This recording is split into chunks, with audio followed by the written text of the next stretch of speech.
नमस्कार दोस्तों, आज मैं आपको कलयुगी पतिव्रता नाम की एक बहुत ही सुंदर कहानी सुनाने जा रही हूँ।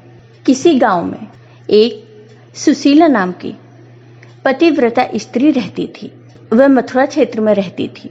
मथुरा, बरसाना, गोकुल, नंदगांव सभी क्षेत्रों में पतिव्रता सुशीला की महिमा गाई जाती थी। लोग कहते कि अगर साक्षात पतिव्रता नारी के दर्शन करना चाहते हो तो देवी सुशीला के दर्शन करो। थी भी यही बात। सुशीला की जिंदगी का हर पल अपने पति के लिए था। पति के दर्शन किए बिना वह जल भी नहीं पीती थी। एक बार वह अपनी एक सहेली के यहाँ गई। सहेली का पति कहीं परदेश गया हुआ था, लेकिन खाने के लिए सहेली ने नाना प्रकार के स्वादिष्ट व्यंजन पकाए थे। सुशीला यह देखकर हक्की बक्की रह गई। वह तो पति की अनुपस्थिति में एक बूंद पानी तक ग्रहण करने की बात नहीं सोच सकती थी, इसलिए उससे न रहा गया और वह बोली, बहन, तुम कैसी स्त्री हो? तुम्हारे पति तो परदेश में हैं और तुमने अपने लिए इतनी तरह के व्यंजन पकाए हैं। भला एक पतिव्रता के लिए यह सब शोभा देता है? सच्ची पतिव्रता तो वह है जो पति को देखे बिना जल तक न पिए। सुशीला की सहेली बड़े मुंह फट स्वभाव की थी। दिल की भी वह बड़ी साफ थी। बोली, बहन सुशीला, यह सब ढकोसलेबाजी मुझसे नहीं होती। अगर मैं अपने पति के बाहर होने पर भी अच्छा खाना खाती हूँ तो इसका मतलब यह तो नहीं होता कि मैं उन्हें नहीं चाहती। मैं तो जैसी खुश उनके सामने रहती हूँ वैसी ही उनके पीछे भी। अगर कोई मुझ पर उंगली उठाने पर भी तुला होगा तो उसे मैं रोक नहीं सकती। बाकी यह तो सिर्फ मैं जानती हूँ या मेरे पति कि हम एक दूसरे को कितना चाहते हैं। सहेली के इस जवाब से सुशीला जल भुनकर रह गई। उसने मुंह चुनिया कर कहा, यह तो सब ठीक है, लेकिन तुम पतिव्रता नहीं हो। पतिव्रता स्त्री के लिए शास्त्रों में लिखा है कि पति की गैर हाजिरी में वह जल तक न पिए। सहेली ने इसका भी करारा जवाब दिया। बोली, ऐसे शास्त्र मेरे ठेंगे से। अंत में बात यहाँ तक बढ़ गई कि सुशीला तुनक कर अपने घर लौट आई। घर आकर सारा किस्सा उसने अपने पति को बताया। पति भी सुशीला को बहुत चाहता था और उसकी निष्काम पति भक्ति से बहुत प्रभावित था। फिर भी कभी कभी उसे यह जरूर लगता था कि यह सब ढोंग है। अगर पति 1 महीना तक घर पर न रहे तो क्या कोई स्त्री बिना अन्न जल के 1 महीना तक रह सकती है? उसे लगा कि यह बिल्कुल असंभव है। अगर कोई जिद्दी स्त्री इस बात पर अड़ ही जाए तो जीवित नहीं बच सकती। यह सोचकर पति ने सुशीला की परीक्षा लेने का विचार बनाया।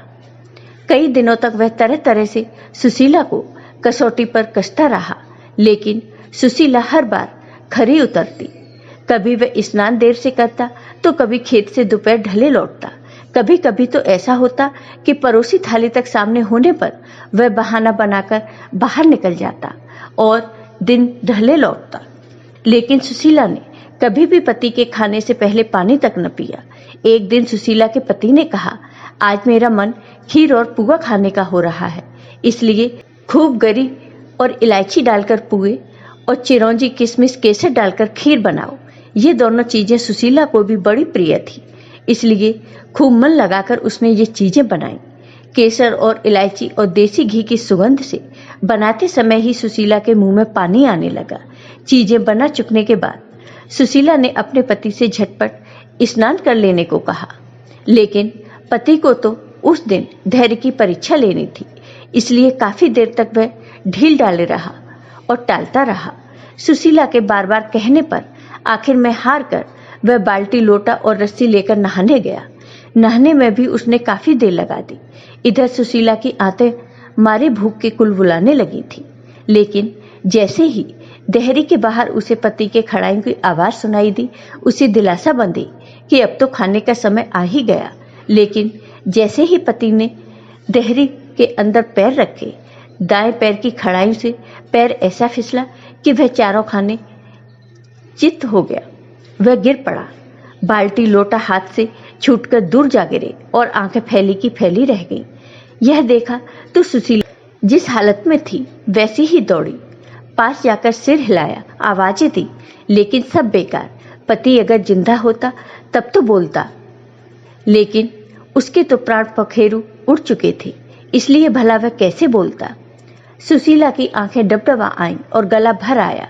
उसका मन हुआ कि दहाड़े मारकर रो पड़े, लेकिन तभी उसे खीर और पुए का ध्यान हो आया। उसने सोचा, पति अब मर ही गए हैं, रोने से जी तो पाएंगे नहीं। हाँ, आस पड़ोस के लोग जरूर जुट जाएंगे और तब खीर पुए खाने का मौका तो मिलने से रहा। इसलिए बेहतर यह होगा कि पहले मैं खीर पुआ खा लूं, तब रोना धोना शुरू करूं। यह सोचकर वह चुपचाप गई और जल्दी जल्दी खीर खाने लगी। पुए अगले दिन के लिए रख लिए, क्योंकि उनके खराब होने का डर न था। असलियत यह थी कि पति मरा नहीं था, बल्कि मरने का नाटक किए पड़ा था। इसलिए अपनी पत्नी की यह सारी हरकतें वह देखता रहा। जब सुशीला खीर खूब जी भरकर खा चुकी तो झटपट मुंह धोया और लंबा सा घूंघट निकालकर पति के पास गई और सीने से चिपटकर रोने लगी। रोने के साथ साथ वह यह भी कहती जाती थी, तुम तो चले परम धाम को, हमहू सो कुछ कहो। उसका पति कुछ देर तक तो उसके नकली प्रेम और दुख को सहन करता रहा, लेकिन अंत में उससे न रहा गया और जैसे ही सुशीला ने अपना जुमला तुम तो चले पर धाम को, हमहू सो कुछ कहो खत्म किया, वैसे ही उसके पति ने उसी से मिलता जुलता एक जुमला जड़ दिया। पति का जुमला इस प्रकार था, खीर सड़ोपा करी तो पुअन को तो चक खो। अब तो सुशीला की ऐसी हालत हो गई कि काटो तो खून तक न निकले। उसे क्या पता था कि उसका पति नाटक किए पड़ा है और उसकी परीक्षा ले रहा है।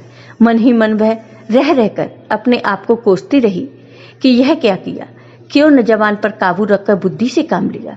और उसके बाद फिर कभी किसी ने सुशीला के मुंह से अपने पतिव्रत धर्म की तारीफ नहीं सुनी। पहले जैसी डींगे हाँकना अब सुशीला ने बंद कर दिया।